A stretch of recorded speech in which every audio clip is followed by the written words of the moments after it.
Cours complet JavaScript de mieux vendu. Qu'est-ce que nous allons voir au cours de ce cours? Nous verrons tout d'abord, premier chapitre, l'introduction à JavaScript. Nous verrons dans ce chapitre qu'est-ce qu'on appelle JavaScript. Est-ce qu'il existe une différence entre JavaScript et Java? Sinon, quelle est alors la différence? Troisièmement, nous allons parler du type de programmation utilisé en JavaScript. Nous verrons comment JavaScript marche et comment pouvoir utiliser JavaScript. Au deuxième chapitre, nous verrons ce qu'il nous faut avoir pour faire HTML, JavaScript. Nous verrons les différents outils de débogage de JavaScript ainsi que la spécificité. Et nous verrons différences qui existent entre outils de débogage. Avant que nous ayons parlé de cette différence, nous verrons d'abord c'est quoi déboguer un code. Et puis nous allons voir la différence entre débogage ainsi que console. Au troisième chapitre, nous verrons ce que JavaScript peut nous servir. Alors, nous verrons dans ces chapitres les différentes performances ainsi que les limites de JavaScript. Nous verrons le type de programmation, bien que ces points ici sera abordé au chapitre précédent. Mais nous verrons également les notions de framework et nous verrons quels sont les différents frameworks populaires utilisés en JavaScript ainsi que leur utilité. Quand est-ce qu'on va pouvoir utiliser chacun des frameworks populaires retrouvés au niveau de JavaScript. Au chapitre 4, nous allons parler de règles fondamentales de JavaScript. Dans ce chapitre, nous verrons la sensibilité à la notion des cases qui est aussi en JavaScript. Nous verrons l'importance d'ajouter des commentaires lorsque vous faites du JavaScript. Nous verrons pourquoi chaque ligne de code en JavaScript finit toujours par un point virgule. Et pour finir ce chapitre des règles fondamentales, nous allons parler de notions d'indexation. Au chapitre 5, nous allons voir les notions élémentaires qu'il faudrait connaître lorsque vous voulez faire du JavaScript. Dans ce point, nous verrons où on écrit d'abord le JavaScript. Nous verrons deuxièmement ce qu'on appelle triade de base en JavaScript. C'est d'accord avec moi que le JavaScript de manière élémentaire permet de faire une programmation orientée objet. Et en JavaScript, l'objet, bien, le fondement, l'élément de base le plus important, c'est l'objet. Chaque objet a des formes et a des méthodes ainsi que des propriétés. Admettons par exemple une voiture constitue en fait un objet en JavaScript. Il peut y avoir de méthodes ou encore de propriétés. Les propriétés en fait ce sont des aspects que peut présenter un objet. Par exemple une voiture peut être d'une marque donnée, peut avoir une couleur donnée, tandis que le méthode c'est ce que peut faire cette voiture. Tout comme elle peut démarrer, elle peut s'arrêter à un moment donné. Puis, pour finir, nous verrons trois méthodes de base qu'il faudrait connaître au préalable avant que nous n'entrions dans la programmation orientée objet. Ces trois méthodes vont nous permettre, étant débutants, de faire certaines tâches. Par exemple, afficher quelque chose. Au chapitre 6, nous allons parler de variables en JavaScript. Ce que nous allons connaître au cours de ces chapitres, nous verrons tout d'abord qu'est-ce qu'on appelle une variable en programmation et de quoi est-elle composée. Deuxièmement, nous allons voir comment on déclare une valeur en JavaScript, c'est-à-dire comment construire une valeur en JavaScript. Nous verrons les règles ainsi que les principes régissant de cette déclaration. Nous verrons troisièmement comment affecter une valeur à une variable, comment afficher la valeur d'une variable. Nous allons voir quels sont les types de variables qu'on peut rencontrer en JavaScript et nous verrons comment afficher la valeur d'une variable, bien que ce point s'est répété pour une seconde fois. Donc nous allons finir ces chapitres pour voir comment convertir une variable d'un type à un autre. Parce que nous avons dit que chaque valeur doit avoir une valeur. Une variable doit avoir une valeur. C'est la valeur qu'on doit afficher. Alors cette valeur peut être soit numérique ou encore alphanumérique. Et nous verrons dans le point de ce chapitre comment rendre une valeur qui est au préalable numérique à devenir par exemple alphanumérique, bien alphabétique. Au septième chapitre, nous verrons les opérateurs qui vont nous permettre de réaliser certaines tâches, bien les tâches que ce soit simples ou compliquées. Parmi ces opérateurs, nous allons voir tout d'abord les opérateurs arithmétiques. Nous verrons par après les opérateurs de comparaison, de concaténation, de condition, logique, associatif, ainsi que des opérateurs spécifiques et encore spéciaux. C'est par ces points-là que nous allons finir ce septième chapitre qui est en fait les opérateurs. Nous verrons ce qu'on appelle instruction conditionnelle en JavaScript. Au cours de ce point, nous allons apprendre d'abord ce qu'on appelle instruction conditionnelle en JavaScript et nous allons voir comment créer une condition. Bon, ce qu'on doit connaître pour créer une condition, il existe au moins des stratégies. Nous n'allons pas entrer en détail, mais nous allons voir c'est quoi if, c'est quoi if, c'est quoi if et puis c'est quoi switch en JavaScript. Nous allons parler du 9e chapitre qui sera en fait les boucles en JavaScript. Nous verrons c'est quoi une inscription en boucle. Ensuite, on doit connaître une inscription conditionnelle et celle, le résultat selon laquelle le résultat s'affiche en dépendance d'une condition donnée.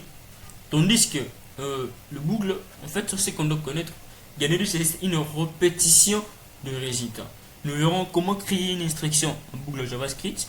On va voir comment utiliser la méthode, ou bien encore la syntaxe for in, will and will.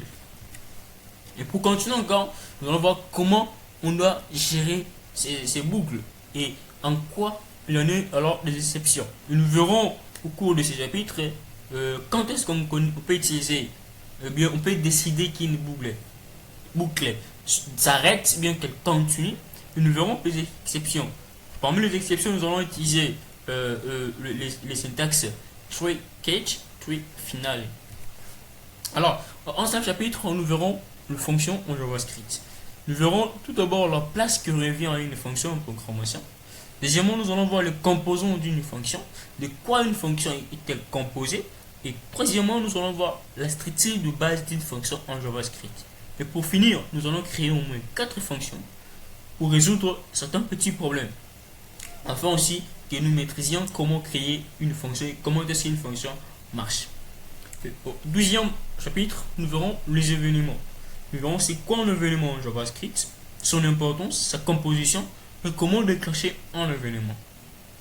Par exemple, vous voulez afficher quelque chose une fois que un utilisateur a peut-être double-cliqué sur l'écran. Alors, ce qui sera affiché après le double-clic s'appelle un événement.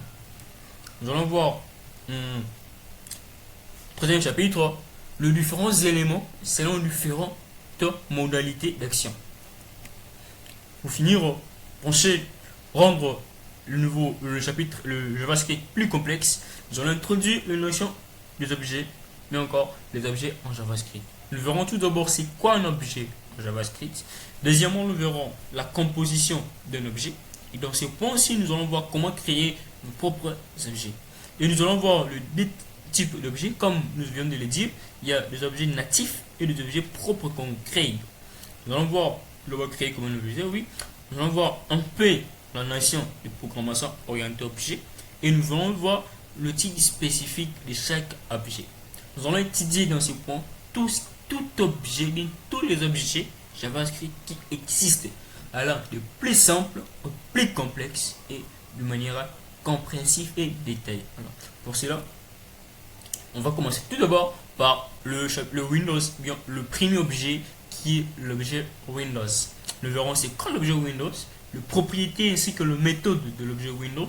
Nous allons faire certaines applications de l'objet Windows. Après le Windows, nous allons parler de l'objet Document et ainsi de suite. Alors, pour connaître le reste des objets, vous pouvez voir en description, nous verrons tout ce qui existe et tout ce qui viendra en JavaScript. Alors, pour cela, on se retrouve très prochainement.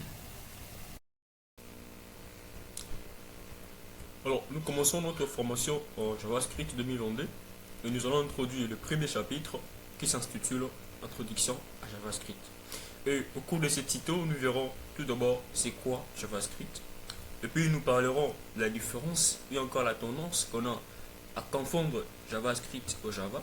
Et nous verrons c'est quoi JavaScript et c'est quoi Java et quelle en est en fait la différence. Et nous allons parler D'un mot, c'est le type de programmation utilisé lorsque vous êtes en programmation avec JavaScript. Pour finir ce tuto, nous allons parler de l'avant-dernier point où nous verrons comment est-ce qu'on utilise JavaScript. Dans ce point-ci, nous verrons comment insérer JavaScript, bien que son importance au premier point, bien, lors des idées primitives, c'était pour s'intégrer dans un document HTML. Et nous verrons comment est-ce que vous pouvez intégrer le document, bien encore le fichier, bien le code JavaScript dans un document HTML. De la même manière que nous avons vu au niveau du CSS. Et pour finir, nous verrons comment est-ce que JavaScript marche. Alors, commençons par le tout premier point qui en fait, c'est quoi JavaScript? JavaScript c'est un langage de type orienté objet. Et on sait qu'on doit connaître qu'un langage qui est dit orienté objet, c'est-à-dire que ses bases ainsi que ses principales interfaces sont fournies par les objets. C'est-à-dire que la base de tout langage de type orienté objet, c'est les objets. Et nous verrons en large et en détail c'est quoi un objet et quels sont les objets qu'on peut trouver en JavaScript et comment on peut créer ses propres objets afin de constituer sa propre bibliothèque. Deuxièmement, le langage JavaScript a été créé en 1995 par Brian H. Page pendant 10 jours seulement. Et afin de pallier certains problèmes qui compliquaient la réalisation de certaines tâches sur Internet. Comme on pouvait le dire, au début nous avons vu que JavaScript, qui était en fait un langage utilisé par les scientifiques, bon, à l'époque, avec l'évolution de la technologie, en particulier de l'Internet, il était difficile de réaliser certaines tâches que nous pouvons le faire aujourd'hui. Par exemple, faire le dépôt de retrait en ligne, tout comme ça. Quand nous pouvons, par exemple, des sites comme Amazon, on peut faire tout, faire de retrait, tuer. Alors, ces problèmes compliquaient aussi à l'époque la réalisation de certaines tâches sur Internet. C'est ainsi que l'idée était tout d'abord de développer un nouveau navigateur qui en fait serait compatible de prendre certaines tâches, bien certaines opérations. Et en alternative, il faudrait aussi développer un langage qui pouvait alors s'appliquer au niveau des pages HTML, afin de rendre aussi des pages compatibles à l'évolution du langage. C'est ainsi qui est né suite à cette idée de développer un nouveau navigateur qui ne se limiterait pas seulement à afficher le page HTML, mais comporterait que des textes et des liens hyperliants. Parce qu'avant, on avait dit que le langage, bien les pages HTML, n'est constitué que des textes ainsi que des hyperliens. Et suite à ces idées de développer un langage, un nouveau navigateur, alors il s'est sorti un nouveau langage qui était le langage LiveScript, directement changé en JavaScript par la société. Alors, c'était quelle société qui a pu changer cela? C'était la société Netscape, parce que Bennett, à l'époque, travaillait comme informaticien au niveau de la société Netscape. Raison pour laquelle la société s'est engagée à changer le nom LiveScript en JavaScript. Ce qui veut dire que LiveScript, en fait, c'est un langage qui, par d'abord le terme, vous voyez, live, c'est-à-dire que ça rend toute activité, toute opération, toute tâche comme si cela s'est réalisé.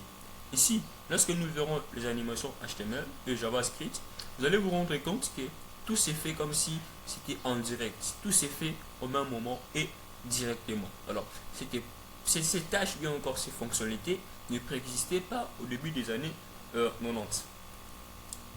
Alors, le nouveau navigateur qu'on devait normalement créer a été appelé Netscape Navigator version 2.0. Alors, plus rapidement, du côté de Microsoft, en 1986, ils ont fait sortir encore un langage. Pour le là, c'était le JS. Ils ont fait sortir le langage qui était le JScript. Ainsi, ils ont fait sortir encore un autre navigateur. Parce que le navigateur qui était utilisé jusqu'à là avant les années 90, c'était des navigateurs qui ne prenaient pas en charge certaines tâches comme nous avons dit. Alors, à la sortie de leur JScript, ils ont aussi eu à faire sortir un nouveau navigateur qui sera là compatible à la révolution de la technologie. Et ces navigateurs, ça a été appelé Internet Explorer 3.0, qui était sorti en fait en août. Alors, le version telle qu'il y a eu des consensus internationaux, en fait de réunir les deux versions pour en former qu'une seule version. Et aujourd'hui, nous avons JavaScript sans pour autant distinguer LiveScript d'origine de la société Netscape ou encore JScript de la société Microsoft. Aujourd'hui, il y a qu'un seul langage dans le point de départ. C'était en fait suite à celui qui était sorti en 1976 par Microsoft, et puis l'autre LiveScript transformé en JavaScript sorti en 1995 par Netscape sous l'initiative bien sous le démarche de Branded. Alors,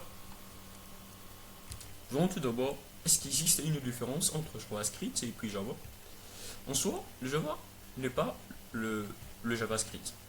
Alors, bien qu'au début nous voyons, il y a JavaScript, et là il y a Java, et on s'ajoute encore script, non, le D ne sont pas les mêmes. Ce qui crée la confusion, c'est du fait qu'on a le mot Java dans le deux langage. Mais il existe vraiment une différence, et très énorme. Du point de vue forme, nous verrons cela d'ici peu. Mais en soi, le langage, comme tout autre langage, bien qu'il soit aussi orienté à objet, ils ont en paix des traits communs, et surtout avec l'évolution du JavaScript. Alors, voyons quelques points de différence entre JavaScript et puis que Java. Alors, dans ce tableau, on essaye un peu d'illustrer en ce qu'on doit connaître. Vous voyez, il y a les critères de différence, ici que le langage. Dans les critères de différence, nous avons le concepteur, l'importance relative aux besoins du développeur, ainsi que le fonctionnement. Ainsi, nous commençons par le langage JavaScript. Le langage JavaScript a été conçu par Netscape, tandis que Java a été conçu par Sun.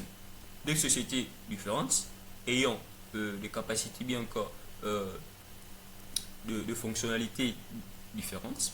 Alors, en ce qui concerne le besoin relatif aux développeurs, JavaScript est intégré dans le page HTML pour le dynamiser, sans implication du serveur.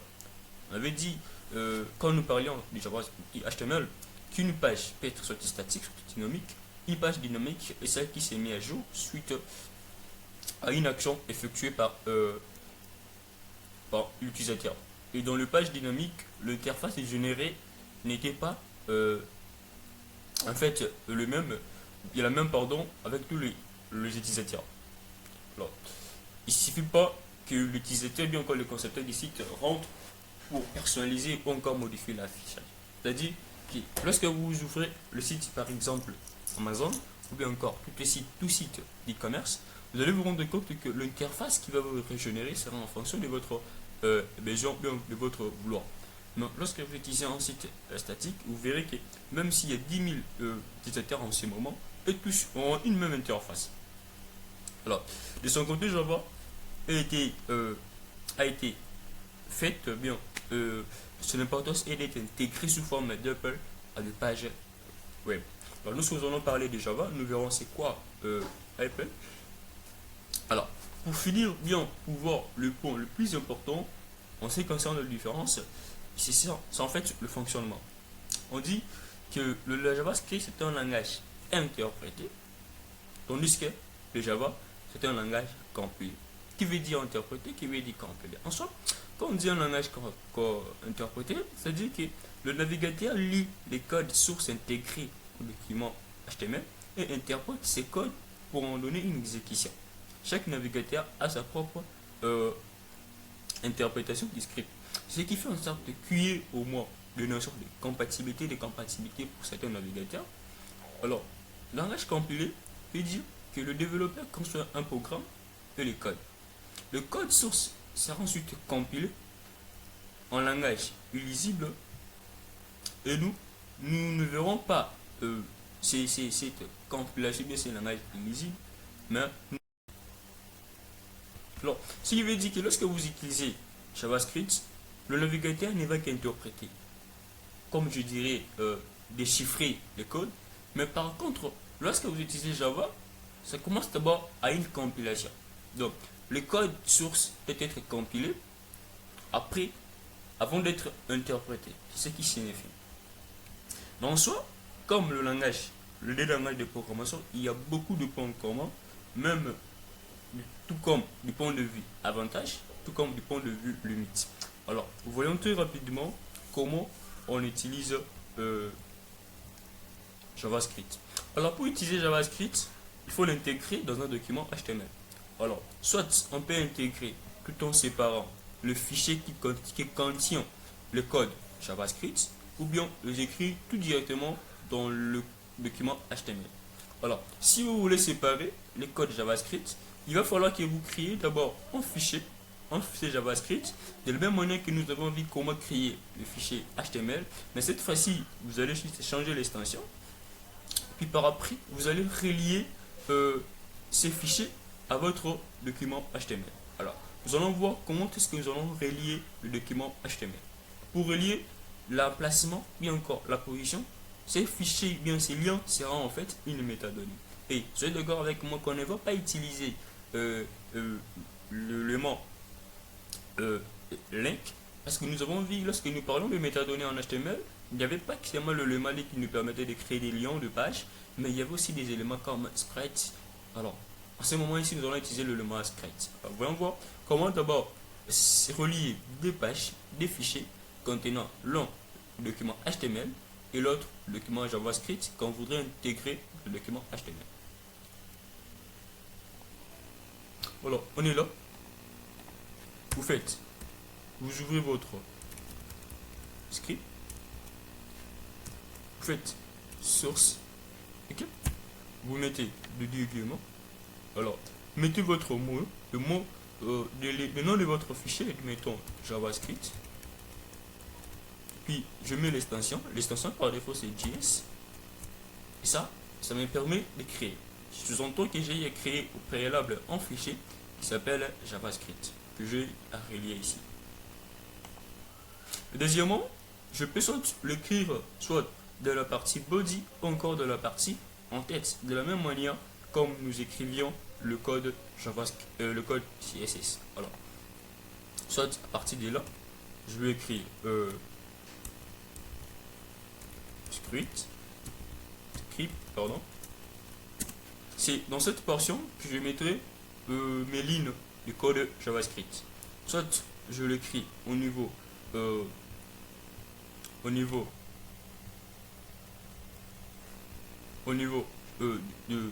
head, encore de la partie métadonnée, soit je l'écris à ce niveau ici. Alors, nous avons vu les trois premiers points. Ce qu'on doit connaître, lorsque nous avons parlé de définition, on s'est rendu compte que JavaScript est un langage de programmation orientée. Alors, on se retrouve très prochainement pour voir le second point de le deuxième point, bien le deuxième chapitre de notre formation. Alors, merci pour votre attention. On se retrouve très prochainement. Alors, voilà ce qu'il faut avoir pour faire du JavaScript. Dans ce tuto, nous allons parler de deux grands points. Nous allons commencer tout d'abord par parler de différents outils de débogage JavaScript. Et avant de citer ces différents outils, nous allons d'abord voir c'est quoi un outil de débogage.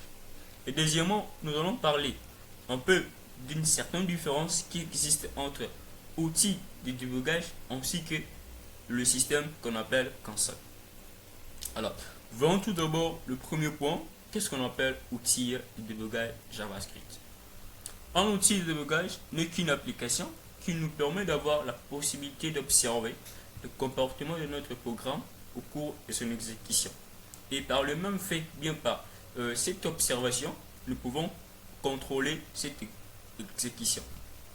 Alors, cela nous permet alors, donne des possibilités de pouvoir stopper l'exécution de notre programme ou encore de modifier le programme. Et plus important de ces faits, c'est d'observer. Et en observant notre programme, on peut en reconnaître les différentes erreurs et en corriger directement parce que cela ne nous servait pas seulement de stocker, mais aussi de modifier. Et en ce qu'on peut dire, malgré le fait qu'il est possible de rédiger des scripts facilement en JavaScript, l'utilisation de certains outils de conception, entre autres outils de débogage, peut nous avérer utile notamment lors de l'étape de débogage. Comme nous avons dit, en effet, cela sera aussi facile et possible d'utiliser alors le point d'arrêt, de connaître la valeur de variables. Le temps d'aide qui nous sera utile dans cette étape cruciale, c'est la recherche des erreurs et pas l'observation. Lorsqu'on recherche les erreurs, c'est alors qu'on peut modifier son programme et le rendre plus excellent. Voyons tout d'abord ces différents outils. Nous en citerons que deux, mais il y en a tellement beaucoup. Nous parlons tout d'abord du premier, c'est Microsoft Script Debugger. En utilisant cette application, bien, ce logiciel de la compagnie Microsoft, nous allons disposer d'un outil d'aide à la syntaxe et de débugage, car lorsque le navigateur Internet Explorer raconte une erreur dans le déroulement des scripts, il est possible de basculer directement dans le Microsoft Script Debugger au niveau de la ligne posant problème. Il s'agit du logiciel de débugage Microsoft, mais son utilisation n'est pas très intuitive et il n'est disponible qu'en anglais. Alors, cette disposition en anglais complique alors l'utilisation de cet logiciel. Par ces faits, voyons le deuxième outil. Alors, c'est Wacom. C'est un complément de la famille Firefox Mozilla. Alors, ça permet de visualiser les codes JavaScript, d'ajouter des points d'arrêt, de contrôler la valeur de variable, et il est intégré directement au niveau du navigateur. Alors, si vous utilisez Mozilla ou bien encore Firefox, il suffit juste de lancer dans votre menu ou paramètres l'outil JavaScript Debugger. Alors, en alternative, pour pouvoir contrôler tout cela, on peut utiliser ce qu'on appelle console. Alors, voyons d'abord console avec simple. Lorsque nous utilisons par exemple Microsoft le navigateur Google Chrome. Avec Google Chrome, vous voyez, je suis là. Soit je fais F12, ça m'affiche ma console. Ici, je peux voir, je peux même écrire, modifier le code JavaScript. Si je ne vais pas aller par raccourci, je clique sur le bouton plus d'outils, outils de développement.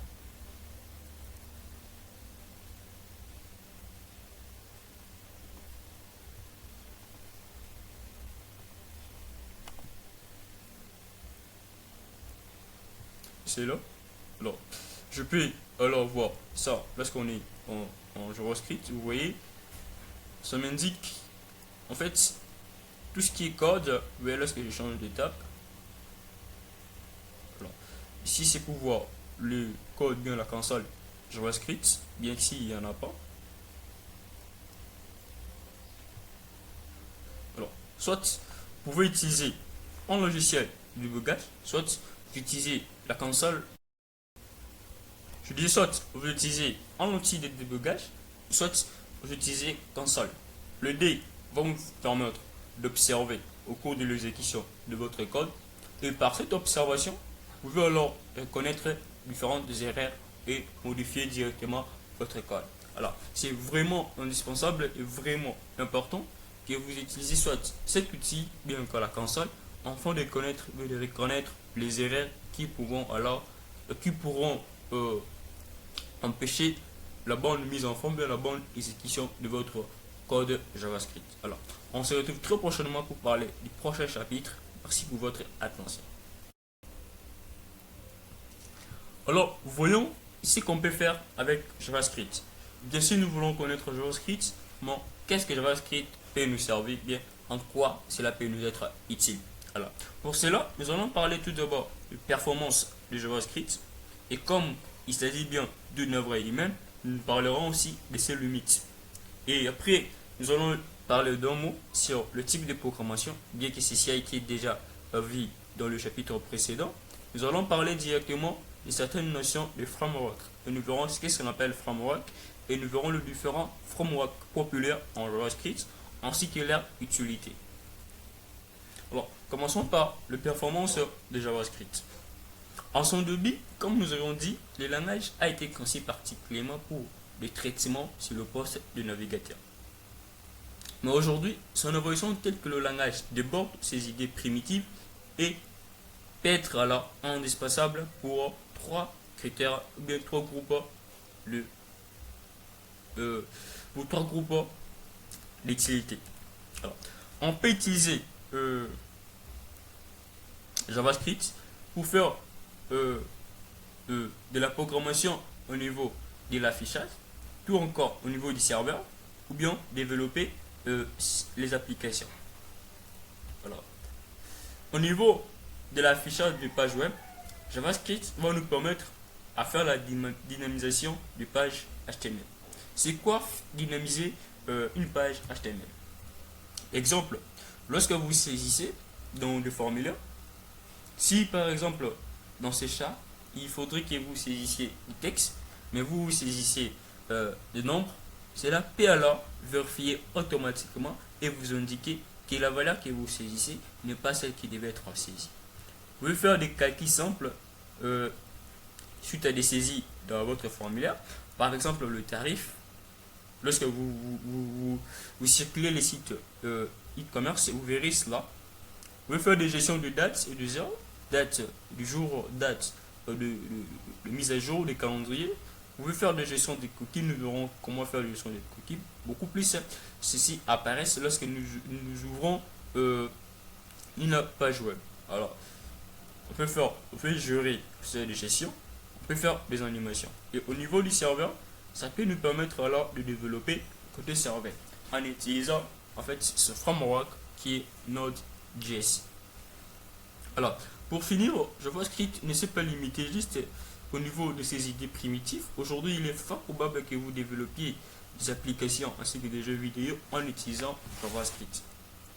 Alors, quel type d'application qu'on pourrait utiliser, qu'on pourrait développer avec JavaScript? Que ce soit l'application native, l'application web ou encore l'application bureau qu'on appelle logiciel, ces trois types d'applications sont possibles d'être développées en JavaScript. Une application native est une application qui fonctionne indépendamment d'une ressource internet.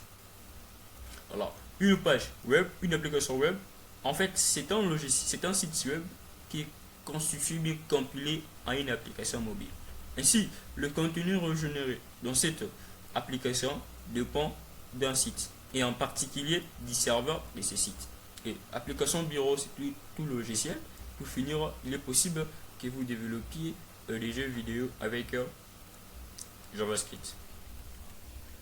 Alors, en ce qui concerne le type de programmation, nous avons dit que c'était en fait un langage orienté type qui s'est basé, orienté objet, qui s'est supposé se baser sur l'utilisation des objets.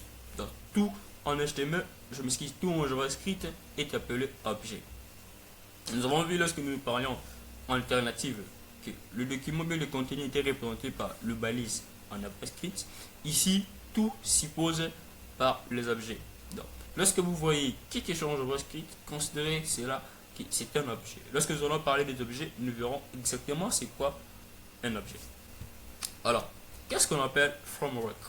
Framework, en quelque sorte, c'est une bibliothèque qui permet, bien qui facilite la programmation d'un langage particulier. C'est-à-dire qu'il y a des gens qui se sont mis à travailler afin de rendre tâches faciles à certaines personnes. Alors, à travers les frameworks, il est fort probable que vous développiez très rapidement et très vite. Mais le problème serait au cas où le framework est modifié, votre code.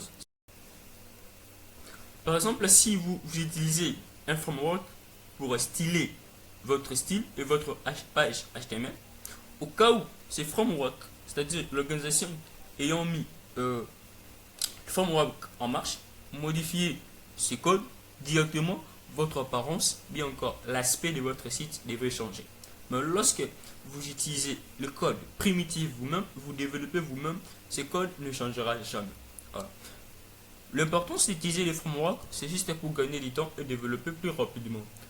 Le désavantage le plus pire serait lors de la modification des frameworks. Alors, il existe différents types de frameworks qu'on peut utiliser pour développer en JavaScript. Alors, le premier framework, c'est le framework qu'on appelle jQuery. Le deuxième, c'est Angular. Le troisième, il y a Reactive Native. si ces trois frameworks vont vous permettre de faire tout ce que vous voulez, que ce soit des applications ou encore, et en particulier React Native ainsi qu'Angular, va vous permettre à faire des applications. Lorsque vous utilisez jQuery, ça va juste vous permettre de faire le dynamisme au niveau de page web. Donc, n'utilisez pas jQuery si vous voulez développer des applications mobiles.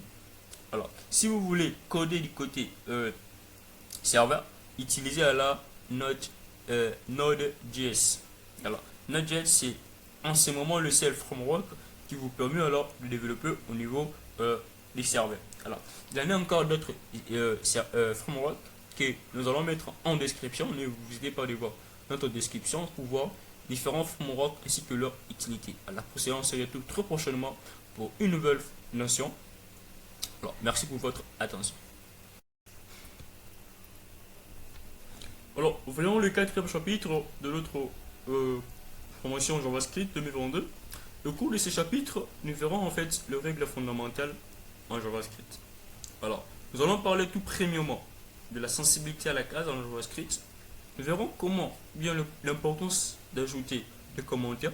Et nous allons voir pourquoi chaque ligne en JavaScript finit toujours par un point virgule. Et puis pour finir, nous allons parler de notion d'indentation. Alors, commençons tout d'abord par la sensibilité à la case en JavaScript. En JavaScript, quand on dit sensibilité à la case, cela veut dire usage du caractère majuscule et minuscule. Lorsqu'il y a un mot, par exemple, objet, des mots objets qui commencent par O, mais la seule différence c'est qu'au début du premier mot, la lettre O est en majuscule et au niveau du deuxième mot, la lettre O est en minuscule. Ces deux mots ne sont pas les mêmes en JavaScript parce qu'il y a une sensibilité des cases. Cette sensibilité est juste induite par la lettre majuscule, bien le caractère majuscule ayant des traits différents avec le caractère minuscule commençant le deux premiers mots. Exemple, si vous écrivez objet pour deux mots objet et que le B du premier mot est en majuscule et le B du deuxième mot est en minuscule, cela entraîne une sensibilité à la case. Et lorsqu'il y a sensibilité à la case, sachez-le très bien que les deux mots ne seront pas les mêmes en JavaScript. Alors, ceci sera beaucoup plus particulier qu'important lorsque nous allons voir le variable. Lorsque nous allons voir le variable, nous devons faire attention à cette sensibilité. Ce qui veut dire qu'une variable qui a une lettre B en majuscule, ce qui veut dire qu'une variable qui a comme identifiant objet et que dans cet identifiant la lettre B est en majuscule, cette variable ne sera pas la même avec la variable ayant comme identifiant objet que le B est en minuscule. Alors pourquoi on doit ajouter le commentaire dans chaque ligne JavaScript? C'est juste pour avoir un bref rappel et puis se rappeler de ce qu'on voulait faire. C'est-à-dire essayer un peu de décrire chaque ligne de code. Et l'importance d'ajouter le point virgule, c'est très bien que toute ligne de code en JavaScript finit toujours par un point virgule. Et le pourquoi? Parce que lorsque le navigateur va interpréter votre code et à chaque ligne, il va sauter. Lorsqu'il voit un point virgule, il interprète juste la ligne. Au cas où il n'y a pas de point virgule, il va commencer à interpréter jusqu'à la fin où il trouvera le point virgule. C'est alors qu'il va régénérer le résultat. Donc, si vous voulez que chaque ligne de votre code soit interprétée et affichée, il va falloir qu'il y ait un point virgule. Et lorsque vous écrivez votre code, et comme nous avons vu cela en HTML, vous devez alors laisser les espaces.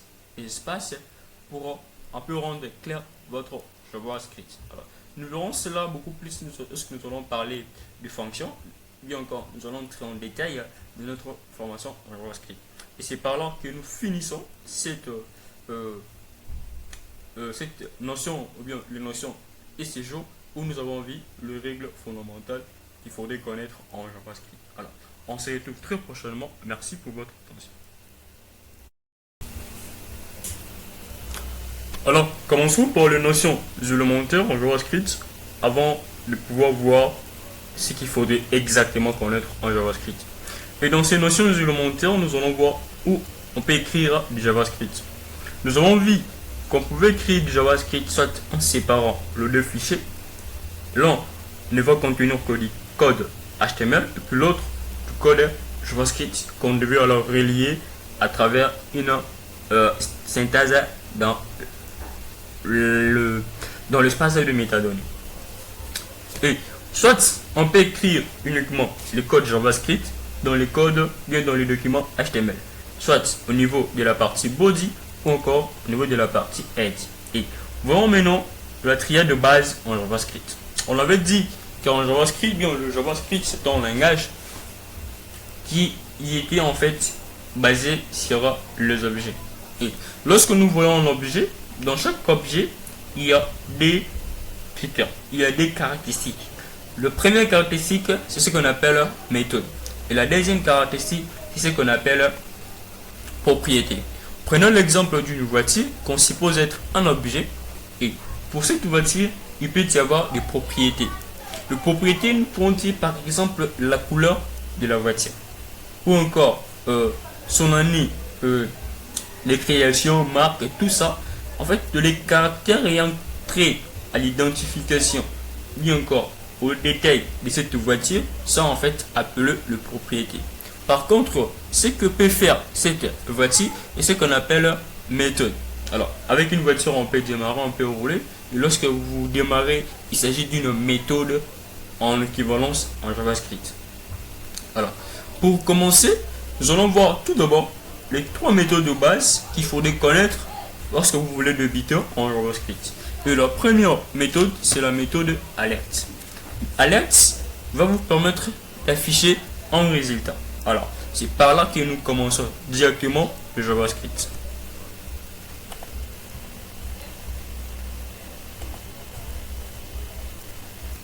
Alors, créons une valeur, mettons Didi.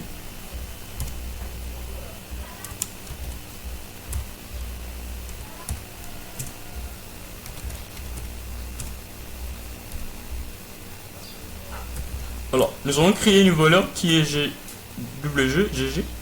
Nous voulons afficher le résultat. Nous avons dit que la propriété bien la méthode alert permettait d'afficher le résultat. Si je suis là, j'affiche de celle-là. Deuxièmement, on avait dit la deuxième propriété à connaître, c'est la propriété prop. Alors, cette propriété vous permet de dire, bien de demander à l'utilisateur d'insérer un code QLV. Alors, entre les parenthèses et entre la parenthèse, on peut glisser un texte qui sera mis entre guillemets. Et puis ce texte, c'est ce qui va s'afficher lorsque l'utilisateur aura c'est ce texte qui va s'afficher ou demander à l'utilisateur d'insérer un mot. Et dans ce texte, on peut écrire exactement ce qu'on voudrait que l'utilisateur puisse insérer.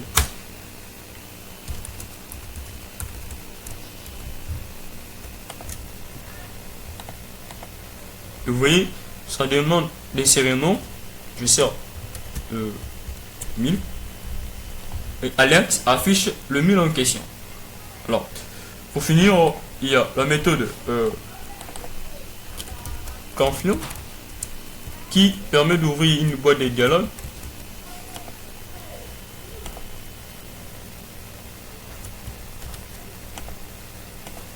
Il y a soit OK, soit annulé.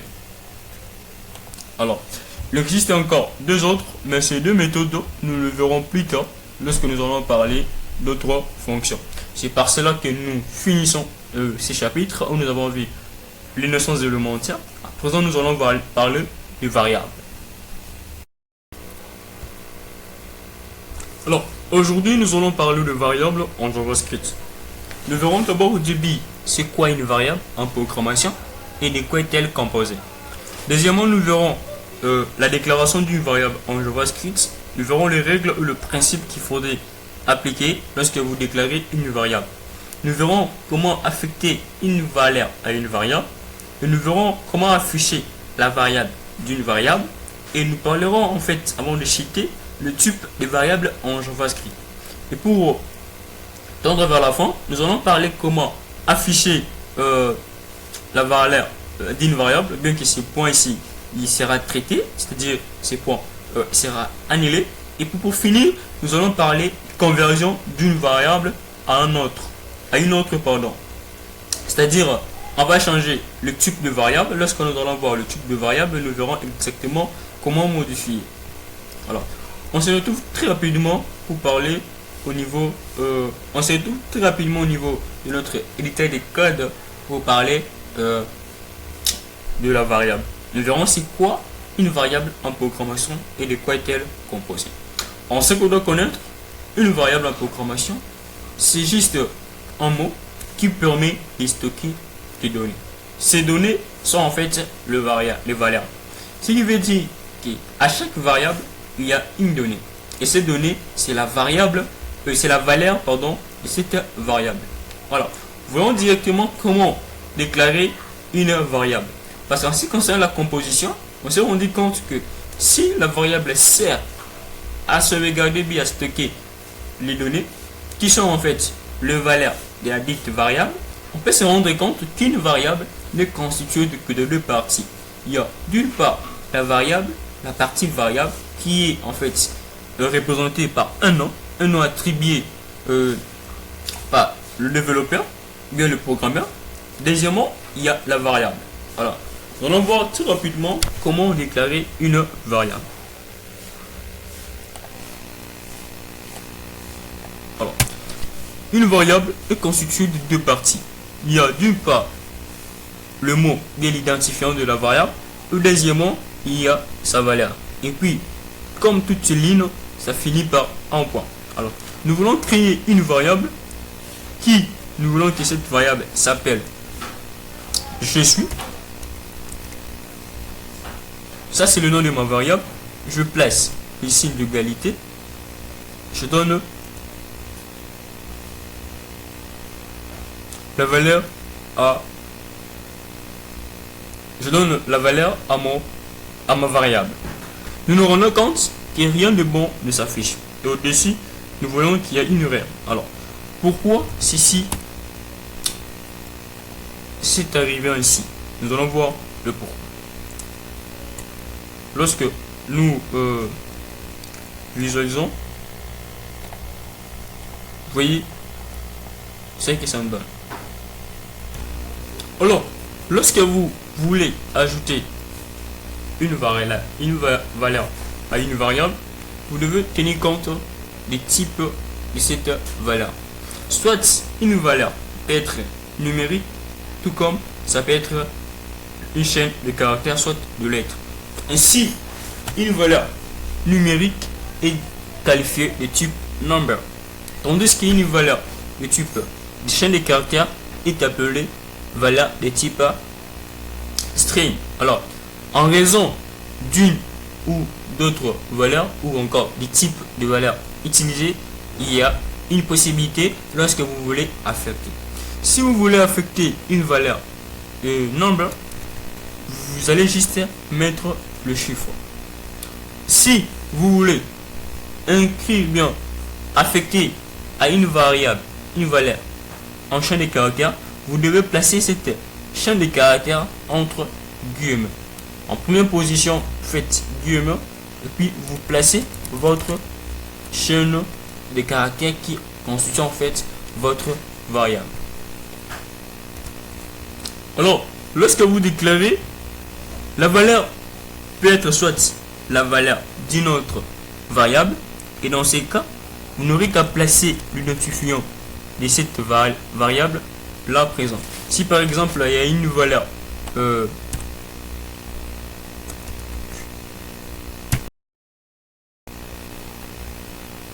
alors je voudrais que ma valeur je suis ait pour valeur la variable ait pour valeur la valeur de la variable tuée.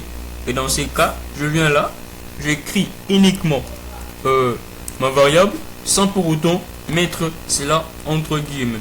Parce que si je mettais cela entre guillemets, ça ne sera plus l'identifiant de cette variable, mais ça deviendra une chaîne de caractères qui sera en fait une variable particulière à une valeur particulière à la variable je suis. Alors, je peux afficher, j'affiche je suis, et vous allez vous rendre compte que je suis va afficher la valeur et la type la valeur de la variable tuée.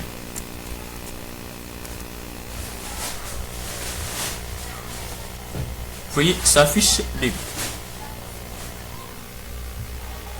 Alors, on avait dit pour affecter une variable, nous sommes là. L'affectation. Alors, pour affecter une variable, soit on peut le faire de manière automatique en son voulant, soit on peut demander à l'utilisateur d'insérer sa valeur en utilisant la propriété point. On met entre parenthèses, c'est dans cette parenthèse qu'on mettra en identifiable un texte entre guillemets qui va alors indiquer à l'utilisateur ce qu'il devrait écrire. Alors, voyons tout d'abord des types de variables. Alors, lorsque nous voulons créer une variable, nous devons tenir compte d'une certaine notion et principe. Entre autres, c'est que nous avons parlé de la sensibilité des cases. Lorsque nous avons vu les règles fondamentales en JavaScript, nous avons vu que des objets qui se diffèrent par en remplacement par une légère différence des types de caractères minuscules ou majuscules, ces deux mots, bien ces deux variables ne sont pas les mêmes en JavaScript. Alors, en JavaScript, il existe des types de variables. En ce qui concerne l'affichage, nous avons vu cela déjà lorsque nous avons parlé de la fonction alert. Il y a deux types de variables. Il y a d'une part des valeurs qu'on appelle locales. Le deuxième type, on a des valeurs qu'on appelle globales. Une variable locale, comme le mot l'indique, c'est une variable qui est contenue dans une fonction. Une variable dite locale lorsqu'elle est contenue dans une fonction et son usage est limité uniquement pour cette fonction. Mais lorsqu'une valeur n'est pas contenue dans une fonction, cette valeur est dite globale. Et dans ce cas ici, elle peut être utilisée pour tout le document JavaScript. Alors, par défaut, lorsqu'il serait mieux de définir des variables de type global pour les utiliser dans tout l'ensemble, bien partout où vous voudrez dans votre code JavaScript. Alors, pour afficher une variable, la variable d'une variable, nous sommes servis de la fonction alert. Mais on avait dit qu'il n'y avait pas seulement la fonction alert, il y avait aussi la fonction par exemple comme document.write. Nous verrons cela exactement lorsque nous allons parler de l'objet Windows. Alors voyons comment convertir une variable d'un type à un autre. On avait dit qu'en fonction du type, bien encore de la nature de la variable affectée à une variable, cette variable peut être soit en number ou encore en string. Alors aujourd'hui nous allons voir comment rendre une valeur string à une valeur number ou number à une valeur string. Alors, pour cela, c'est simple. Il suffit d'utiliser les syntaxes que nous allons montrer tout à l'heure. Voilà. On est là. On a deux variables.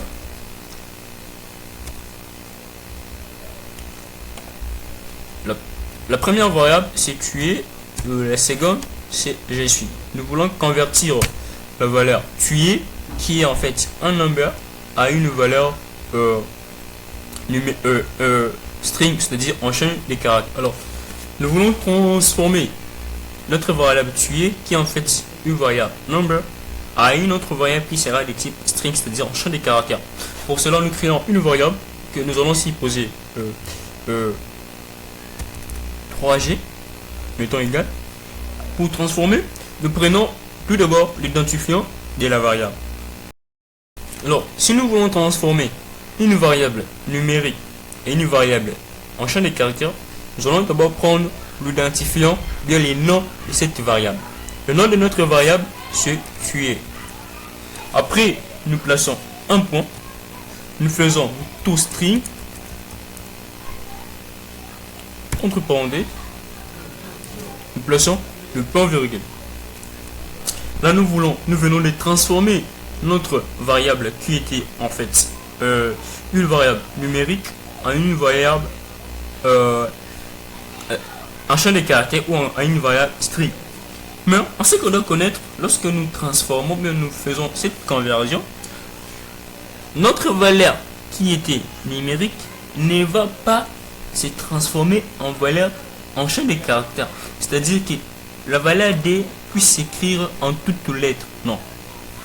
Juste au niveau de la conception, si vous travaillez alors cette variable, vous allez vous rendre compte, par exemple, si vous additionnez par exemple cette variable, l'addition ne serait pas en fait un nombre bien, en fait, ne va pas vous donner quelque chose de concret. Voyons voir tout d'abord, nous créons une variable qu'on appelle ça. Nous additionnons tuer plus 3GG et nous affichons alors notre variable ça normalement.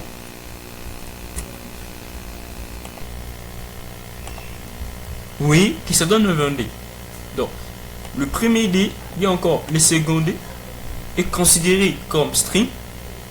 Normalement, ça devait donner 4, mais ça donne 2. En fait, lorsqu'une variable a été convertie en un autre type, c'est en ce qu'on peut dire comme inconvénient, il y aurait défaut au niveau des opérations.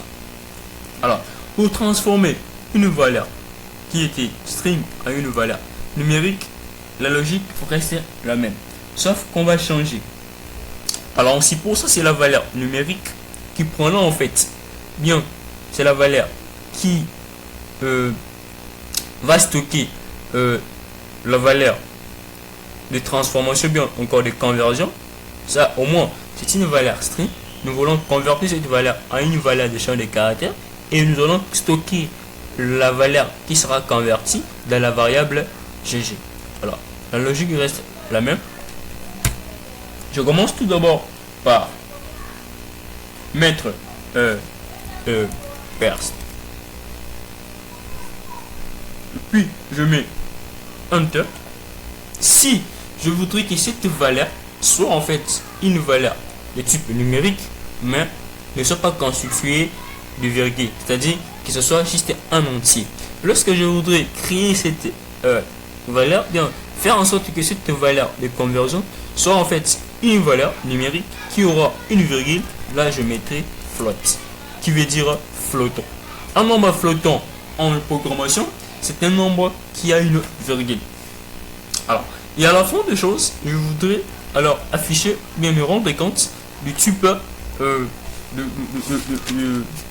la variable. Alors, pour se rassurer, bien afficher votre type de variable, nous allons faire Alex. Comment on fait Alex? Et puis, nous allons utiliser type of. Ok? Ici, nous mettons le nom de notre variable. Notre variable, c'est GG. Alors, nous voulons afficher le type de notre variable qui a en fait une variable qui a été, qui contient comme valeur la conversion d'une valeur numérique en une chaîne. Et ça nous montre string. Alors, on a vu comment créer, comment affecter, comment faire une conversion. À présent, nous allons voir comment faire certaines opérations au niveau bien avec notre variable. Merci pour votre. Alors, voyons les différents opérateurs. Et au cours de cette tuto, nous allons parler de 7 groupes d'opérateurs qu'on peut retrouver. Alors, un opérateur, en quelque sorte, ça va nous permettre de faire certaines opérations entre les variables. Alors, commençons tout d'abord à voir les différents opérateurs arithmétiques. En JavaScript, il y a au moins 8 opérateurs arithmétiques. Alors, voyons parmi ces opérateurs, nous allons commencer tout d'abord par l'addition.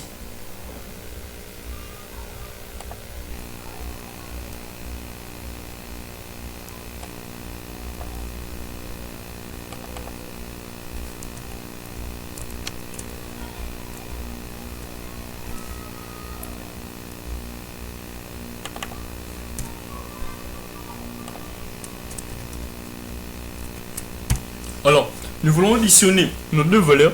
Tu es plus je suis. Et le résultat qu'on devait avoir, normalement, ça serait une valeur pour la variable GG. C'est cette variable qu'on va afficher. Alors, je suis A comme valeur 4 et tu es A pour valeur D. Alors, si on additionne, ça ferait 8 et ça ferait 6, pardon. Ça nous affiche 6. Alors, on peut soit additionner le champ de caractères. Bon. Bonjour par exemple. Et puis ici, on demande à l'utilisateur d'insérer son nom. Ok.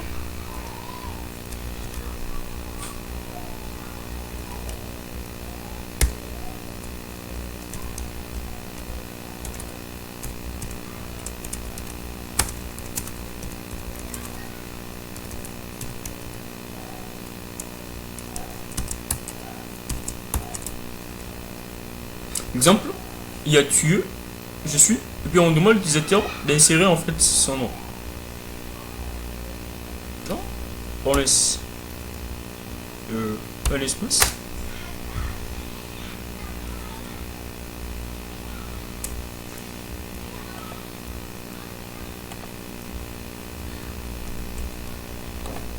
On laisse l'espace.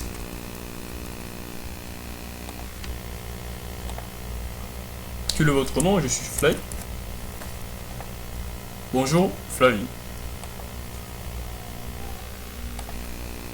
Et à part l'addition, il y a la soustraction représentée par le signe moins.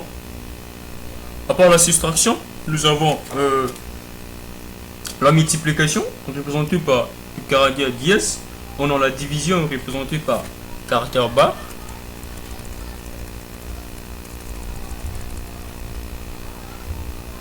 Je suis là, je divise.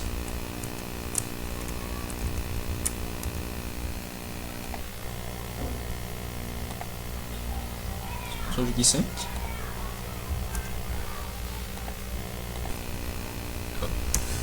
À part la division, il y a le modulo représenté par le symbole du pourcentage. En fait, ça va juste afficher le reste d'une division.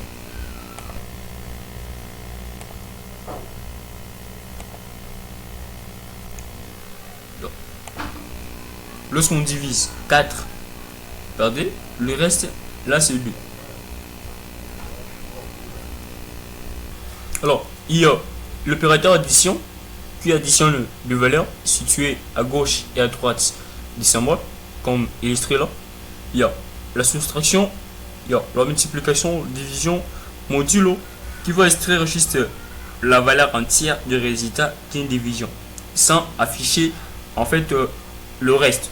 Il y a incrémentation, permet d'incrémenter une valeur, notamment dans les cas d'utilisation d'une boucle. Exemple, si une valeur est auparavant avec une valeur 1 et que vous incrémentez, la valeur deviendra 2. Donc vous ajoutez, bien vous multipliez, je dirais, vous ajoutez la valeur préexistante par la valeur ayant la même valeur avec elle-même. Alors, on peut diviser, modulo comme on l'avait dit, on peut incrémenter, c'est-à-dire enlever une valeur. Comme vous voyez, lorsqu'on incrémente, ce qui est D, ça devient 1. On peut faire la négation, une valeur qui était positive devient une valeur négative. Et à part cela, il y a des opérateurs de comparaison à utiliser de la même manière avec, comme nous avons vu, l'opérateur arithmétique. Il y a le signe de supériorité, supérieur, inférieur ou égal, supérieur ou égal. Vous voyez où on a mis le signe d'égalité. Supérieur ou égal, ça c'est différent, ce qui veut dire strictement égal, strictement différent. Alors, avec concaténation, comment essayer un peu de faire une concaténation. qui ne veut nous te dire affecter à une valeur, à une variable, pardon, la valeur d'une autre variable. Alors, cela peut se faire de plusieurs manières, soit par incrémentation, soit par discrémentation, pardon, soit par demander à l'utilisateur d'afficher, de mettre sa valeur, ou soit par association de deux ou plusieurs valeurs. Conditionnel, nous allons voir, c'est beaucoup plus dans les cas où nous voulons faire une logique. Nous verrons quand est-ce que nous allons voir. Nous verrons là ce que nous allons voir, le conditionnel, nous verrons quel utilisateur utiliser. On peut même utiliser comme opérateur les opérateurs de comparaison pour créer une condition. Il y a les opérateurs logiques, vous voyez, ça veut dire et ou non. Nous verrons également comment les utiliser. Il y a les opérateurs associatifs qui ne représentent que par l'opérateur égal. Il y a, en fait, c'est par là que nous finissons nos opérateurs. Nous allons commencer directement une autre notion. Il serait alors des instructions conditionnelles. Alors, merci pour votre attention. Alors, voyons la 8e notion de notre cours complet JavaScript 2022 qui s'intitule en fait instruction conditionnelle. Et nous verrons aussitôt c'est quoi en fait une instruction conditionnelle en JavaScript et comment créer une instruction conditionnelle en JavaScript. On sait que de connaître une instruction conditionnelle est une instruction selon laquelle le résultat à afficher dépend d'une condition. Et pour créer cette condition, c'est simple, nous allons utiliser ces mots. Alors, nous allons d'abord traduire ces mots en français et nous verrons comment pouvoir les utiliser. If ne veut rien d'autre dire si. If, else. If veut dire sinon, si. Alors, else veut dire sinon. Quand vous utilisez if, ça indique bien, ça détermine que la valeur, bien le résultat affiché dépend au cas où la condition est respectée. Alors, si il y a plus de deux conditions, bien s'il n'y a que deux conditions à utiliser, dans ces cas, n'utilisez pas else if. Utilisez seulement if, où vous allez remplir la condition, et deuxièmement, au cas où vous ne remplissez pas la condition. S'il y a plusieurs conditions remplies, alors utilisez ces trois valeurs.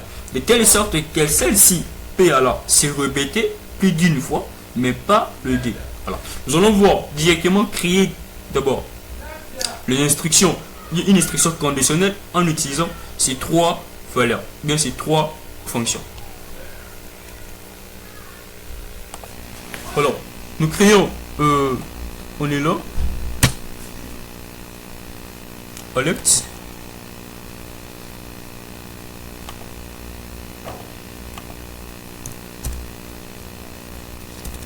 Nous voulons en fait afficher notre résultat selon la valeur que l'utilisateur va insérer. On demande à l'utilisateur son âge.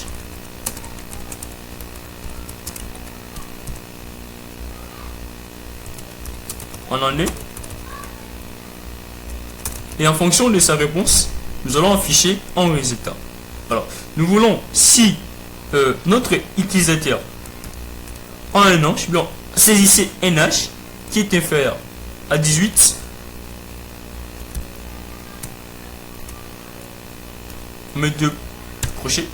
Si son âge est inférieur à 18, nous allons afficher un résultat.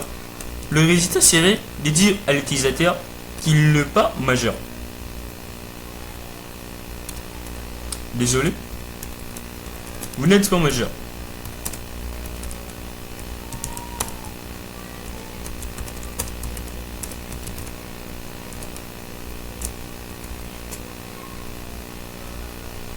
Alors, nous actualisons, nous affichons notre résultat.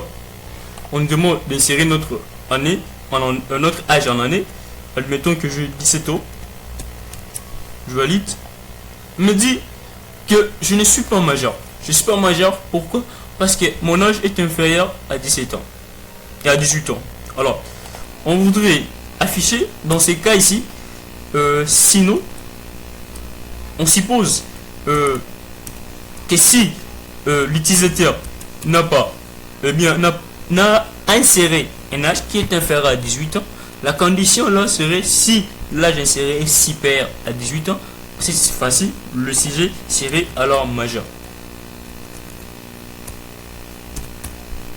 Alors, sinon, au cas contraire, le sujet serait majeur.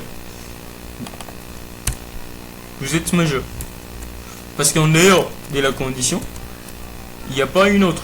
Au cas contraire, le sujet serait majeur.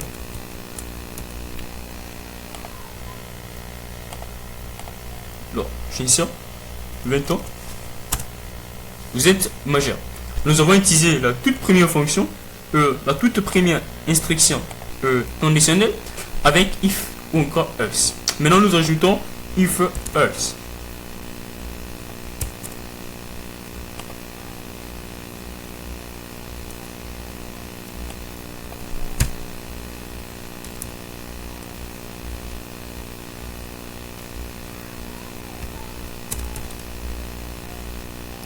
Si l'âge qui sera inséré par l'utilisateur qui aura à mettre l'utilisateur est supérieur en 90 à 65 ans,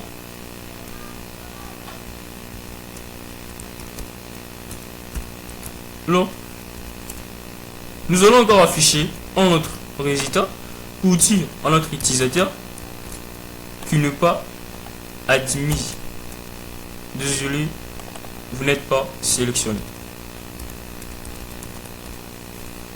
Alors, au cas contraire, l'utilisateur serait alors sélectionné.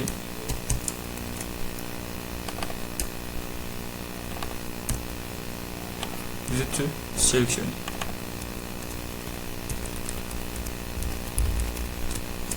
Okay.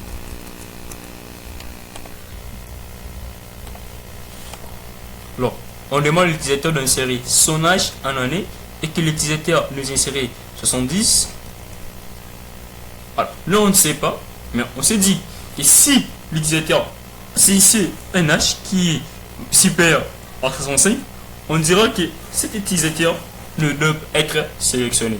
Si son âge est inférieur à 18, il s'agit bien d'un utilisateur qui est mineur. Par contre, il ne sera pas aussi sélectionné. Mais si l'âge n'est pas supérieur à 65 ou encore inférieur à 18, on va alors sélectionner notre utilisateur. Le message est tel qu'il n'est pas sélectionné. Pourquoi? Parce que son âge est supérieur à 65.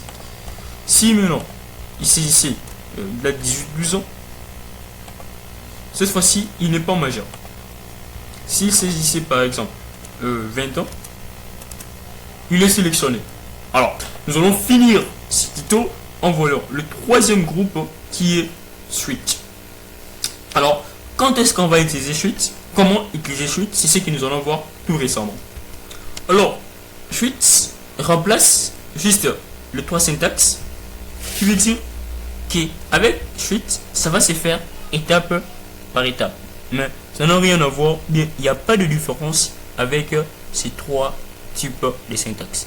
C'est ce que nous allons voir, comment utiliser tout en remplaçant suite par tout en remplaçant if and else par suite. Dans ces cas ici, on ne veut pas utiliser if encore else, mais on va utiliser une autre syntaxe et ici la condition sera étape par étape. C'est-à-dire vous pouvez définir lorsque un utilisateur saisit par exemple 2 ans, pour 2 ans il y a un résultat donné, pour 3 ans il y a un résultat donné, pour 4 ans il y a un résultat donné. Et à un niveau, bien à un moment donné, donner un résultat pour un nombre, bien pour un âge spécifié, bien par défaut. Alors pour cela, on utilise 3 mots, on va ajouter 3 mots qui seront en fait case, break and default. Alors on commence par mettre suite, entre parenthèses, on met la valeur, le nom de la variable, notre variable c'est la variable tuer, on ouvre le guillemet, le crochet. Ici on va mettre la première condition, je mets guillemet, que ce soit le valeur numérique encore en chaîne de caractères, on doit toujours mettre ces valeurs et encore la condition entre guillemets. Alors, je voudrais par exemple, si l'utilisateur saisit 10 ans, de quoi, et que j'affiche, vous avez 10 ans.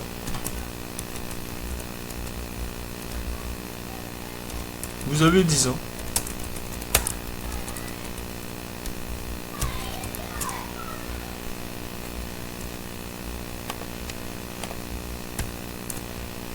Allez. Après avoir fait cela, je mets break qui signifie alors au niveau qui signifiera au niveau de mon navigateur que l'interprétation doit finir par là, bien doit s'arrêter par là pour voir s'il y a encore d'autres cases. Une case en ce sens revient comme une condition. Si l'utilisateur saisissait par exemple 20 ans, 20 ans pardon, du coup je mets la condition là, qui dans ces cas que je dise qu'il a 20 ans.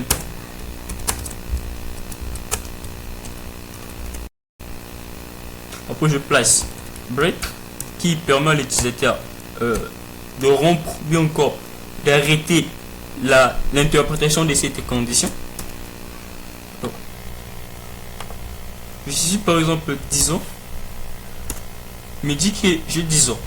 Alors, soit vous pouvez le faire étape par étape, cas par cas, en utilisant la fonction switch, ou encore vous pouvez utiliser uniquement la fonction if, ou encore else if ou is pour faire et insérer une instruction conditionnelle. Maintenant à présent nous allons voir le boucle, c'est-à-dire afficher le texte en raison d'une répétition. Alors on se retrouve très prochainement pour parler de boucle. Merci pour votre attention.